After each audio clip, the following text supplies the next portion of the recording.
Assalamualaikum warahmatullahi wabarakatuh. Baiklah rekan-rekan semua yang tenang, yang mana tadi telah ada yaitu resume rapat koordinasi tentang P3K di Denpasar pada tanggal 10 bulan 12 Desember 2020 kemarin ya. Baiklah, di sini kawan-kawan, saya akan memberikan gambaran bagaimana kemarin itu saat rapat koordinasi secara virtual di Denpasar ini, yaitu yang pertama ini bagian yang virtual, ada yang dari yang luar pulau ya. Kalau di situ rapat koordinasinya terjadi di sini, yaitu yang pertama itu ada pendaftaran P3K Formasi Guru. Terdiri dari A, itu ada guru honorer, K2 database BKN. Baiklah, maksudnya di sini itu teman-teman sekalian, database BKN ini yang dimaksud yaitu guru-guru yang berada yang kemarin yang K2 yang tidak lanjut jadi PNS saat K1 diangkat kemarin. Itu database di BKN diprioritaskan. Yang kedua itu ada guru honorer, baik itu di sekolah negeri ataupun di swasta yang yang sudah masuk Dapodik. Maksudnya di sini guru-guru yang mana kemarin tuh sudah perpal di akun Dapodiknya masing-masing. Yang ketiga itu yaitu lulusan S1 atau D4 baru atau fresh grad. Di sini yang sudah memiliki sertifikat pendidik dari program PPG Prajabatan. Itu juga masuk kemarin di dalam rapat ini. Jadi khusus sepertinya ini. Tapi kita masih menunggu bagaimana informasi yang fix atau finalnya nanti ada di surat edaran BKN. Yaitu yang kedua, ada kepemilikan NUPTK bukan menjadi syarat pendaftaran P3K. Nah, jadi kepemilikan NUPTK ini bukan menjadi syarat. Nah, ini kabar gembira kawan-kawan sekalian. Bagi yang tidak ada NUPTK kemarin kan sempat cemas karena takut tidak bisa mendaftar P3K. Terus itu yang ketiga, yang harus diperhatikan oleh calon pendaftar adalah kesesuaian NIK, tempat tanggal lahir yang tercantum di Dukcapil dengan database di Dapodik. Nah, di sini yang mana kesesuaian NIK ini atau tempat tanggal lahirnya yang tercantum di Dukcapil itu harus sama seperti yang kemarin pas tes CPNS itu. Memang nampaknya ini pemerintah sangat mengetatkan. Jadi tes ini ya kawan-kawan bukan tes yang dianggap kemarin itu tes abal-abal atau tes kaleng-kaleng kalau kata anak muda zaman sekarang ini. Jadi harus sesuai itu NIK-nya dan tanggal lahirnya yang tercantum di Dukcapil database di Dapodik. Maksudnya kesesuaian ini, NIK-nya ini valid, itu namanya harus kemarin kan ada kesalahan. Itu ada kawan yang kemarin ada namanya di KTP itu nama dia, tetapi pas dicek saat online itu ada tambahan bukan nama dia yang di ujung. Jadi itu diperiksa dulu ke Dukcapil terdekat. Yang keempat, NIK yang ada di Dapodik atau info GTK harus benar dan sesuai dengan NIK yang tercantum di Dukcapil. Nah, ini kan tadi, apabila terdapat ketidaksesuaian antara Dapodik dan data Dukcapil, maka yang harus dilakukan adalah, nah di sini dia menjelaskan juga di situ bahwa di Dukcapil ini pemerintah sudah bekerja sama nampaknya. Jangan ada kesalahan apapun. Nah, ini terdiri yang harus dilakukan oleh peserta, cek data NIK tersebut di Dukcapil. Yang kedua, jika di Dukcapil data NIK ternyata salah, maka lakukan update data NIK di Dukcapil. Masih ada kesempatan kawan-kawan sekalian untuk saat ini. Yang ketiga itu setelah data NIK di Dukcapil sudah benar, lakukan perbaikan data NIK di Perpal PTK login operator sekolah. Nah, di ini kemarin kan yang udah mendapat BSU itu sudah perpal kemarin. Jadi silakan cek lagi NIK yang tertera di dapodiknya dengan nik KTP-nya itu harus sama, dan nama yang keluar itu juga harus sama. Biasanya ini tidak ada permasalahan kalau yang sudah perpal, yang sudah mendapat BSU kemarin, karena kita belum mendengar bahwa namanya tidak sesuai dengan dapodik yang tertera di operator sekolah. Pada fitur perbaikan identitas dengan mengupload scan KTP kakak asli yang sudah benar. Nah, jadi kita disuruh mengupload kembali kawan-kawan sekalian. Yaitu yang kedua, setelah di Dinas Pendidikan menyetujui perbaikan, maka lakukan sinkronisasi dapodik untuk proses perubahan nik di dapodik. Nah, jadi kita disuruh sinkronisasi. Bagi yang sudah perpal, sudah benar, maka aman. Jadi yang masih ragu-ragu silakan cek lagi di dapodiknya. Yang kayak itu perbaikan nik dilakukan sebelum tanggal 31 Desember 2020. Nah, sebelum tahun baru ini dirubah dulu. Karena ini perbaikan ini sampai tanggal 31. Nanti pas mau tes ada kesalahan. Jadi sia-sia ya. Bukan sia-sia, maksudnya di sini sia-sia waktunya. Karena kita sudah tes, banyak mengeluarkan uang. Jadi pas mau daftar itu tidak sesuai nik kita. Padahal kita anggap itu sepele. Tapi ini berujung karena tes PDKK ini sama dengan CPNS, jadi harus dicek kembali. Yang poin kelima yaitu pendaftaran P3K dilihat dari kualifikasi ijazah yang linear dengan formasi yang ada. Bagi guru yang mempunyai sertifikat pendidik, maka yang digunakan adalah sesuai linearitas sertifikat pendidiknya. Nah, jadi harus sesuai. Bagaimana yang kemarin ada yang tes CPNS, ijazahnya tidak sesuai walaupun sudah lulus SKB, maka dia tidak lulus di TMS 1. Itu sangat fatal ya kalau tidak linear dengan itu pendaftaran PDKK itu kita daftar tidak sesuai dengan ijazah kita. Yang keenam, verifikasi data guru calon peserta PDKK yang sudah masuk dapodik dilakukan melalui laman info GTK dengan melakukan verifal ijazah. Nah, ini kemarin yang sudah dapat BSU pasti sudah tahu saat verifal ijazah kemarin, maka verifikasi data guru di dapodik ini GTK, maka itu mungkin sedikit sekali apabila ada kesalahan. Yang harus diperhatikan ketika melakukan verifal ijazah adalah ini ada yang pertama, verifal ijazah tidak digunakan untuk menentukan apakah guru atau calon tersebut layak atau tidak mengikuti PDKK. Yang kedua, verifal ijazah digunakan untuk memverifikasi kepemilikan ijazah yang di cross check dengan database Dikti. Jadi ijazah kita nanti dicek ke Dikti. Apa benar itu ijazah kita atau ijazah palsu, kata orang gini. Aspal.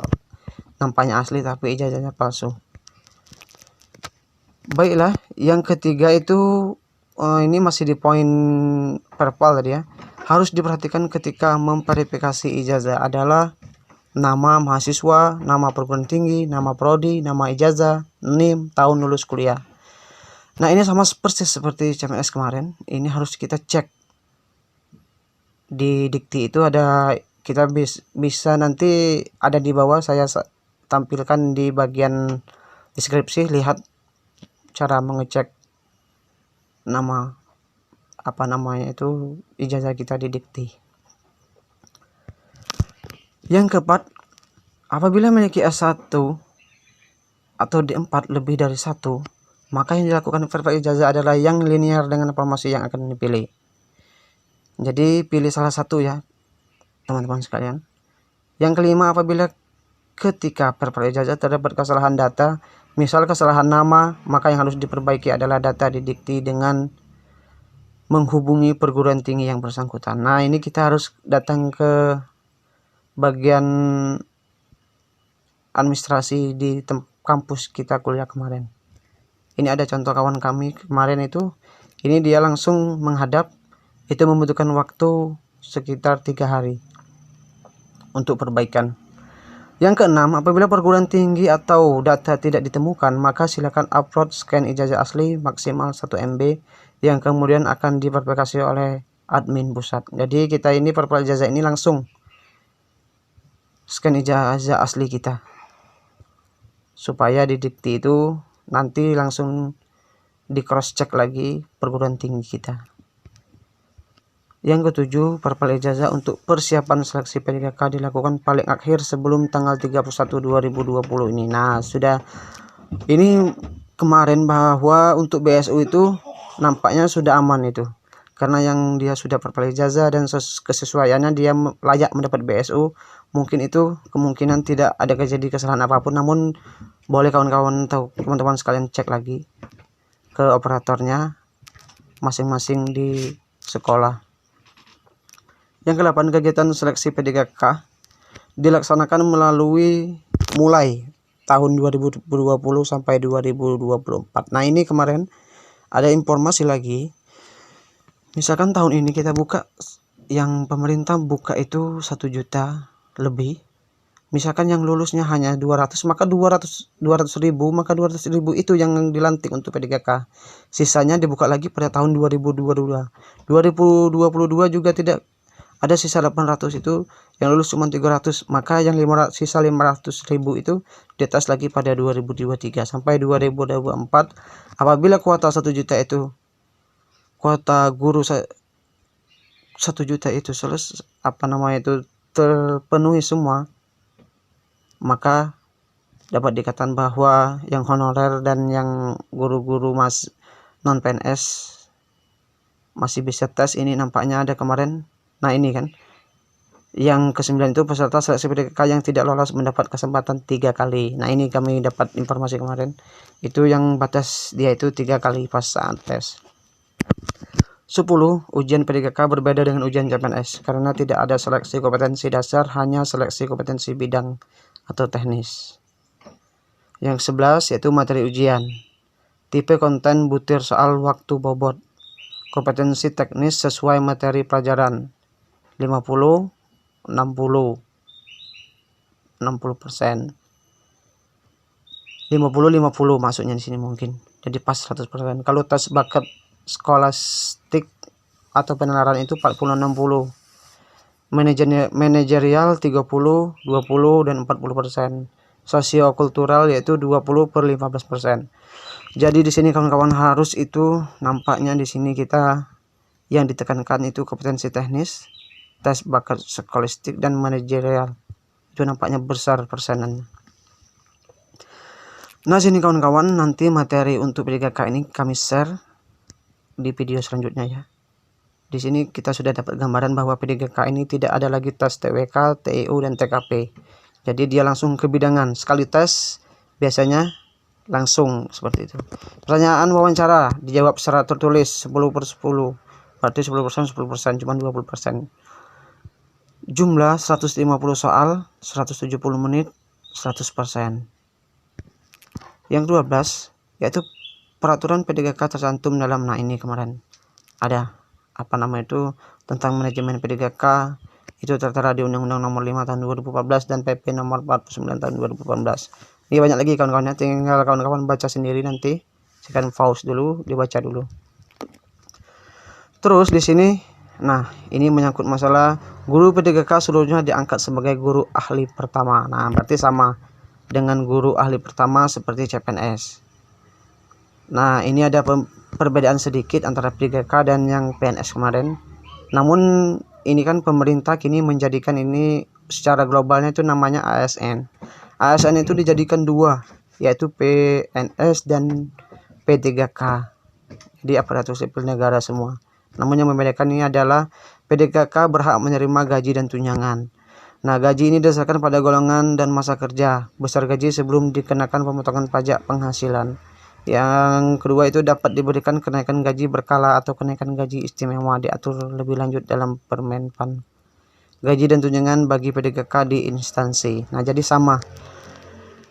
Ini sistem penggajian dan tunjangannya itu sama-sama ada, namun kemarin ada yang beda itu, yaitu yang untuk PNS ada tunjangan hari tua dan ada tambahan lagi perum katanya kemarin. Sudah itu yang P3K tidak ada. Jadi cuman itu yang beda. Cuman yang P3K ini ada namanya itu tunjangan, nah kalau di itu pesangon. Kalau yang PNS itu ada namanya gaji pensiun. Nah, semuanya itu dibebankan pada APBN, dan bagi P3K instansi daerah dibebankan kepada APBD. Jadi di sini gaji P3K ini sama dengan pegawai daerah, pegawai negeri daerah, yaitu digajikan dari anggaran pemanjaan daerah tersebut atau tempat instansi kita lamar. Masa hubungan perjanjian kerja untuk JF, jabatan fungsional, ditetapkan dalam jangka waktu paling singkat itu 1 tahun dan paling lama 5 tahun, sesuai dengan penyusunan kebutuhan ASN. Di sini kawan-kawan kita lihat bahwa semuanya itu dalam P3K yang jabatan fungsional itu tergantung kinerja kita. Misalkan bagus, kita dilanjutkan lagi sampai ke jenjang 5 tahun. Sudah 5 tahun dia mengikuti tes lagi. Misalkan ini kan P3K ini dapat diperpanjang untuk jangka waktu paling lama 5 tahun. Nah, jadi yang misalkan P3K ini kan batas waktunya kemarin, umurnya itu tes yaitu umur 20 sampai dengan umur 59 tahun. Yang 59 itu khusus untuk guru. Kalau yang untuk jabatan struktural itu ada bagi ada juga yang kemarin batasnya 58 tahun. Baiklah kawan-kawan semua, nah, itulah tadi informasi sedikit dari saya, yaitu tentang rapat koordinasi PDKK yang dilaksanakan di Denpasar pada tanggal 10 sampai dengan tanggal 12 kemarin pada bulan ini, yang kawan-kawan bulan Desember tahun 2020. Baiklah kawan-kawan semua, terima kasih. Wassalamualaikum warahmatullahi wabarakatuh.